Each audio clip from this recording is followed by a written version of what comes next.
Bonjour chers élèves.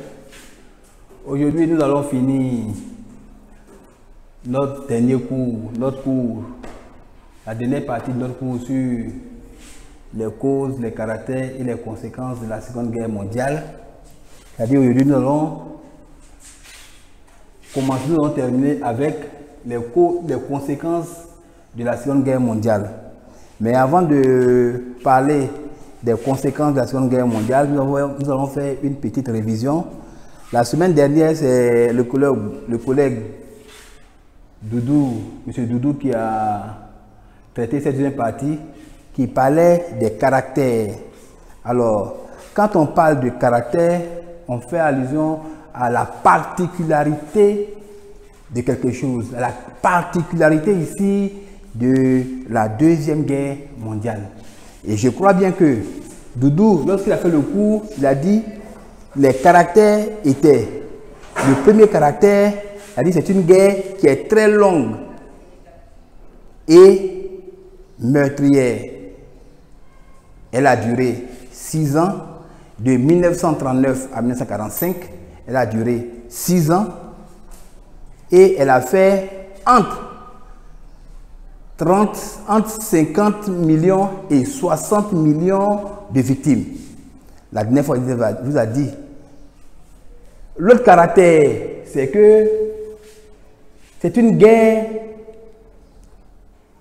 effroyable et technique ou bien technologique. Et la dernière fois, il vous a dit, pourquoi disons que cette guerre est une guerre qui est effroyable et aussi technologique. La dernière fois, on a vu l'apparition de nouvelles armes, telles que les tanks, qu'on appelle les chars de combat. Ensuite, l'apparition des armes dévastatrices et meurtrières, comme les armes nucléaires ou les armes bactériologiques qui ont été lancées sur Hiroshima et Nagasaki.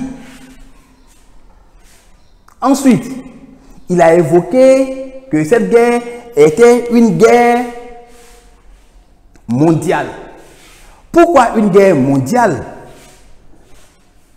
Je vous ai dit la dernière fois.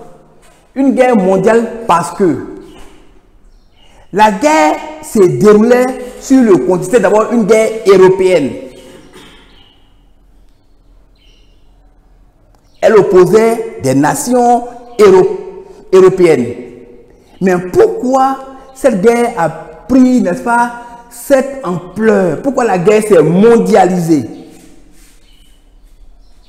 Alors, elle s'est mondialisée parce que il y a certains pays, le Japon a intervenu, alors elle est devenue une guerre européenne à une guerre d'abord qui est allée sur le continent asiatique.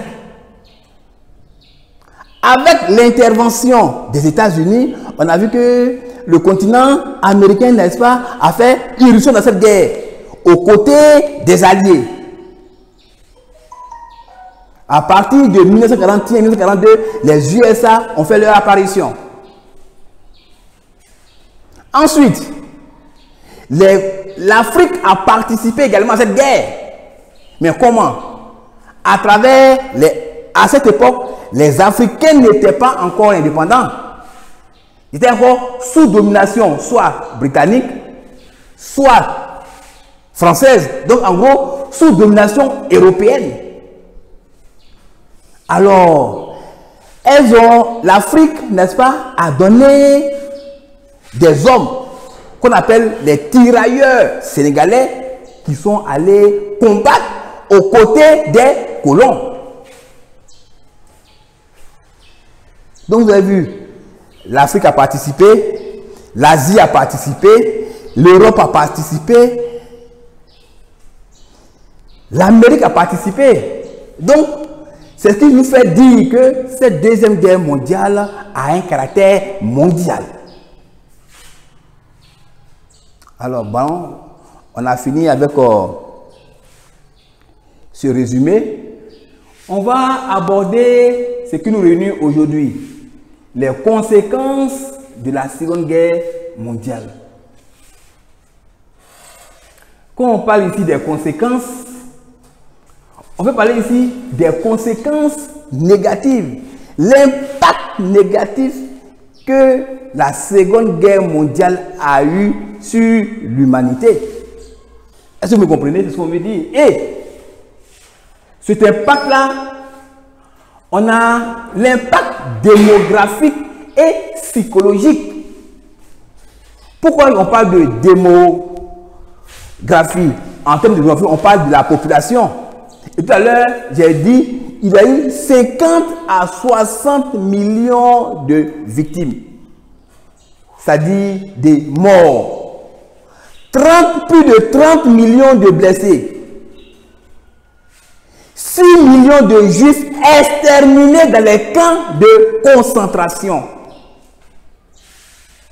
Et aussi, il y a eu des traumatismes. Cette guerre a traumatisé l'humanité. Mais comment? Comment cette guerre peut traumatiser l'humanité? Avec des pratiques inhumaines. On a vu que les hommes ont été choqués de voir dans cette guerre que un homme peut lancer aussi une bombe dévastatrice sur son semblable. Je parle de Nagasaki et Hiroshima. Lorsque la bombe a été lancée, elle a rendu ceux qui ne sont pas morts ils ont eu des dommages psychologiques. Mais jusqu'à présent, les conséquences économiques que nous allons aborder, vous savez, avec la Seconde Guerre mondiale, le monde a couru vers sa perte. Il y a eu la destruction des économies européennes, la destruction économique des Européens, ça c'est une conséquence. Il y a eu des marchés qui ont été brûlés, les banques saccagées, les hôpitaux saccagés, les routes, les ponts, les aéroports saccagés. Et au sortir de cette guerre, l'humanité, n'est-ce pas, avait tout perdu. Quand je parle de l'humanité, je parle de l'homme dans sa globalité. Enfin, nous allons évoquer les conséquences politiques. Et nous allons nous attarder un peu sur les conséquences politiques de la Deuxième Guerre mondiale. Quelles sont les conséquences politiques de la Deuxième Guerre mondiale?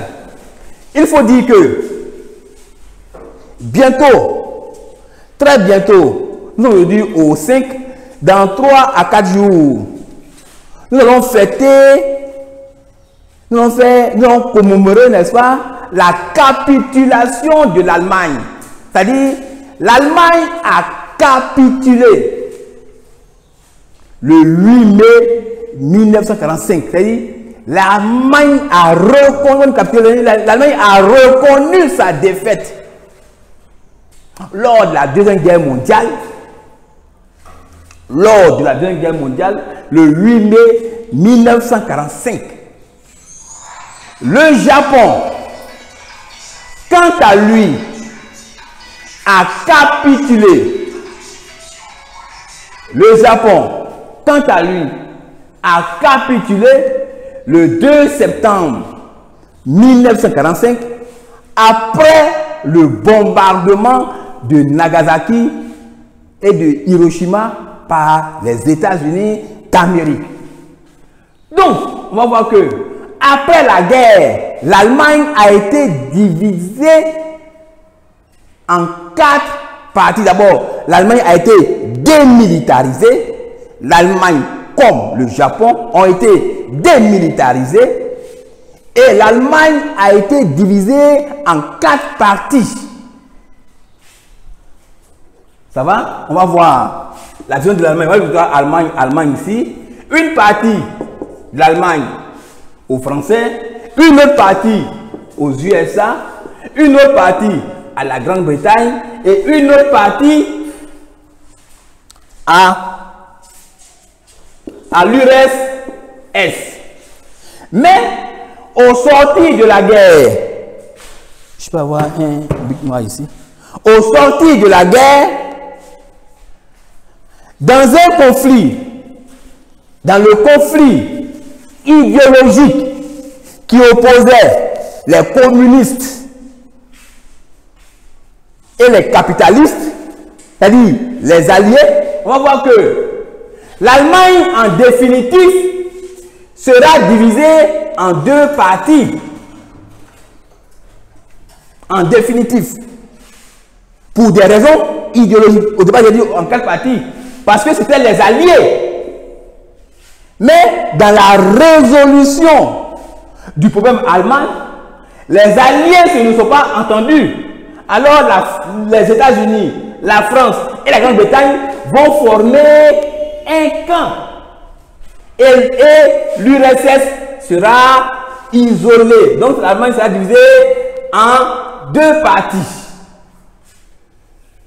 idéologiques. La RFA, la zone des RFA, qui est la zone des alliés, et la zone de la RDA, qui est la zone communiste ou bien de l'URSS. La RFA, c'est la République fédérale allemande, ou bien l'Allemagne de l'Ouest. Et la RDA, c'est la République démocratique allemande, ou bien l'Allemagne de l'Est. Ensuite, une autre conséquence politique, on va voir, l'Europe va perdre son hégémonie sur le monde. Il faut dire que ça veut dire quoi? Tout simplement, hégémonie veut dire domination. Quand il dit l'Europe va perdre son hégémonie, l'Europe va perdre sa domination sur le monde. Qu'est-ce que je veux dire par là? Vous savez, avant la Seconde Guerre mondiale, l'Europe était la première puissance économique et politique du monde. Mais elle va perdre cette première place au profit des États-Unis et de l'URSS. Et l'Europe sera à la botte, ou bien au pied des Américains et des Soviétiques. Voilà un peu les conséquences politiques. L'autre conséquence politique, on a aussi l'avènement de l'ONU, qu'on verra plus tard.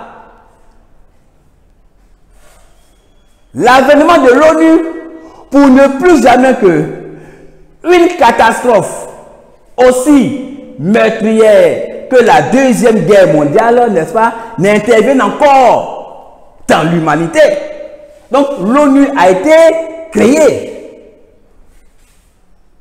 pour assurer la paix et la sécurité dans le monde au lendemain de la Seconde Guerre mondiale. Donc ça, je peux dire que c'est une conséquence même positive de ce que l'ONU a pu être créée en 1945 pour freiner, pour installer ou bien instaurer un climat de paix dans le monde. Alors, nous avons fini pour aujourd'hui. Qu'est-ce que nous pouvons dire en conclusion? Mais comme j'ai l'habitude de dire, alors pourquoi le cours? Pourquoi on vous rappelle encore dans le programme scolaire ivoirien, on nous fait étudier encore la Deuxième Guerre mondiale? Vous savez, on a fait le cours sur la Première Guerre mondiale, sur le génocide rwandais. Et on fait le cours sur la Deuxième Guerre mondiale. Savez-vous, on met à lumière ici les deux formes de conflits qui peuvent intervenir dans le monde. Les conflits internes, c'est-à-dire les conflits à l'intérieur d'un État, comme la guerre du Rwanda, et un conflit entre États, c'est-à-dire entre plusieurs pays. C'est-à-dire, exemple, la Deuxième Guerre mondiale. Et on a vu ce qui a conduit, n'est-ce pas, à cette Deuxième Guerre mondiale.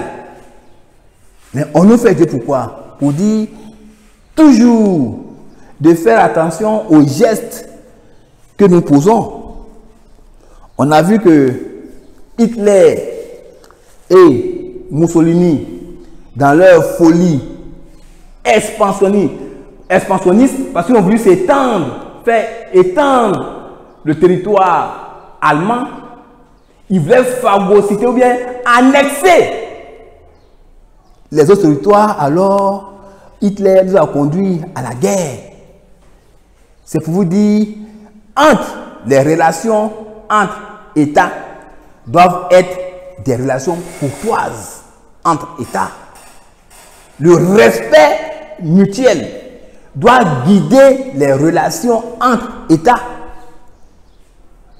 La coopération doit guider. Raison pour laquelle vous, élèves de 3e, aujourd'hui, demain qui serez demain, peut-être à Dieu, avec la volonté de Dieu, qui sont n'est-ce pas, des fonctionnaires internationaux,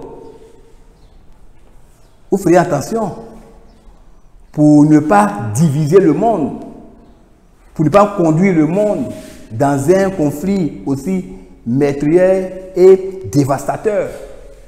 Raison pour laquelle les autorités ivoiriennes ont décidé d'instaurer ce cours-là dans le programme scolaire en Côte d'Ivoire. Parce que déjà, pour nous dire de faire attention dans les relations entre États, respectons les États. Et le respect des États nous épargne un conflit mondial. Sur ce, nous sommes à la semaine prochaine pour voir l'Organisation des Nations Unies qu'est l'ONU.